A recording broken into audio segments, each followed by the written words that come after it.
REED-BBS, BBS, Black Burp Sugar, Bachelor's in Boxing Studies, Televisión, Fred Sanford of the Fistic Arts. Wise man once said, when you jump off that diving board, it's already too late. You gon' get wet. That's a metaphor for life my old man used, warning me about making rash, potentially regrettable decisions. Bronze bomber Deontay Wilder, he's jumped off the diving board of his boxing future and notified Bob Arum he's officially exercising his rematch clause. Thus, Wilder Fury 3 is tentatively scheduled for July 18th, MGM Grand, Las Vegas, Nevada. Now, before we swan dive off of the diving board into the future of this podcast, want to encourage you to subscribe, comment. You comment, I comment. You comment, I comment. Sharing is caring. Love tap and or bitch slap that like button for your boy. And shout out to the homies at fightbeat.com. Can you step to this? There's a school of thought that Wilder should allow Fury to move on to a fight with Anthony Joshua. Undisputed heavyweight championship, biggest fight in British boxing history. I get it. Step aside money? Step aside money.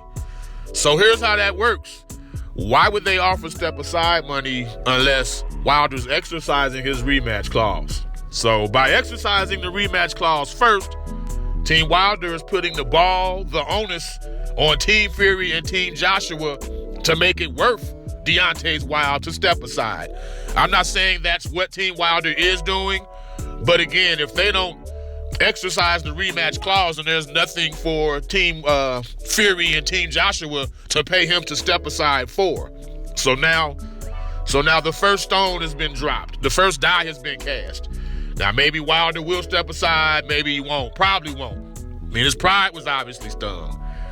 But on that note, after nearly being KO'd by Wilder, took Fury 15 months and 3 fights before they did it again. And Fury was obviously better for it. Same could apply to Wilder. You don't know, man. Mark Breland, trainer, professional record, 35 wins, 3 losses, 1 draw, 25 KOs, former WBA welterweight champion. One of the greatest amateur fighters that ever lived. Record of 110 wins, 1 loss, 73 KOs. 84 Olympic gold medalists.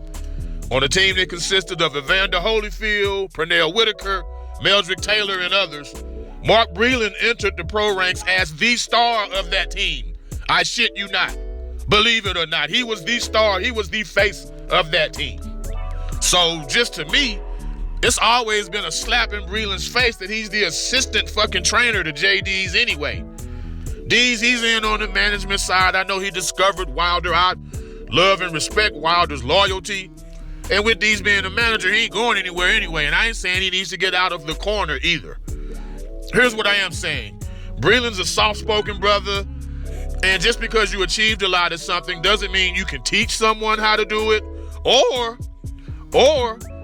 maybe Breland isn't being allowed to do what he needs to do with Wilder.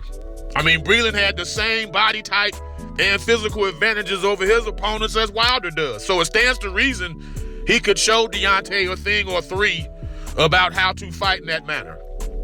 It ain't rocket science or multivariable calculus for that matter. Wilder needs to add lateral movement, considerably more activity with his left hand to disguise Thor's hammer from Alabama.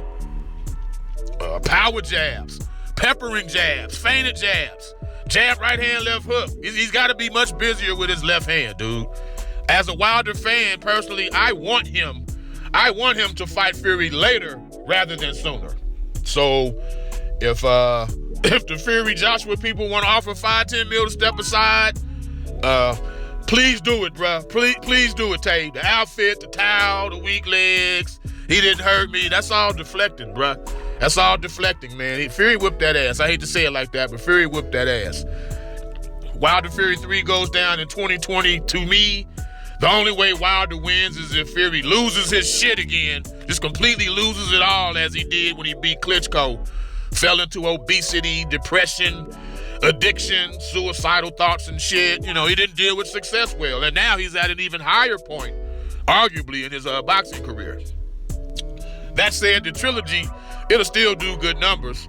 The live gate for the rematch broke a heavyweight record for Las Vegas bouts. They had a sellout crowd at the MGM Grand, almost $17 million in ticket revenue. Now, they did get ate up on the illegal streaming side. The pay-per-view reports are anywhere in the 800 to 850K pay-per-view buys range, and they was hoping for closer to $2 million. Anyways, Fury's won 15 of the 19 rounds they fought, but he's also a certified mainstream star in America now. Like, he's gonna be on every fucking talk show. The sports radio station in Dallas, which doesn't talk boxing at all, mentioned Fury at some point all the week after the fight when he KO'd Wilder. So it's like that now. Personality, gift of gab, the singing, people will watch. And yeah, Wilder does have a puncher's chance still. I mean, he dropped this man twice in the first fight, so Fury can't afford to play him cheap. REED-BBS, BBS, Black Birch Sugar, Bachelor's in Boxing Studies, Televisión, Fred Sanford of the Fistic Arts. When all is said and done, there's nothing left to say or do.